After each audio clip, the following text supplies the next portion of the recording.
আসসালামু আলাইকুম ওয়া রাহমাতুল্লাহি ওয়া বারাকাতুহু। আজকে একটি বিষয় নিয়ে আলোচনা করব, যে বিষয়টি খুবই গুরুত্বপূর্ণ। আমাদের কাছে এমন অনেক রোগী আসে যাদের বিভিন্ন পরীক্ষা করার পরও দেখা যায় তার পেটে কোনো সমস্যা নাই, কিন্তু কোনো খাবার খাইতে পারে না, ভুটভাট করে, হজম হয় না, বিভিন্ন সমস্যা পেটে দেখা দেয়, পায়খানার সমস্যা হয়, কোনোভাবেই পেটের কোনো শান্তি পায় না, আরাম পায় না, বদ হজম হয়ে যায়। ওই সকল লোকদের জন্য আজকের আমলটা খুবই উপকারী হবে ইনশাআল্লাহ। দেখেন, পেট ভালো, মোটামুটি আপনার পুরো শরীরটাই সুস্থ থাকবে, ভালো থাকবে। আর পেটে যদি কোনো সমস্যা দেখা দেয় তাহলে পুরা শরীরেই দেখবেন কোনো আরাম শান্তি ওইগুলা পাবেন না, আপনার পুরা শরীরেই মনে হবে অসুস্থ।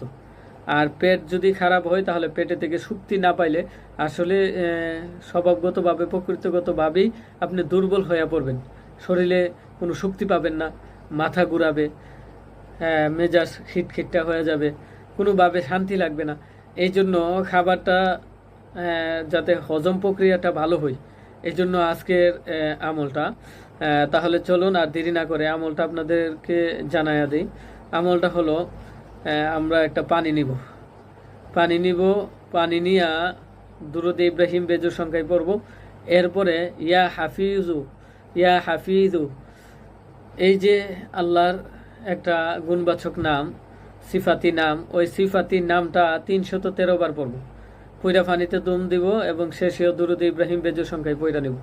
এরপরে এই পানিটা সকাল সন্ধ্যা খাইব। এভাবে প্রত্যেক দিনই প্রস্তুত করব এবং প্রত্যেক দিনই খাইব সকাল সন্ধ্যা।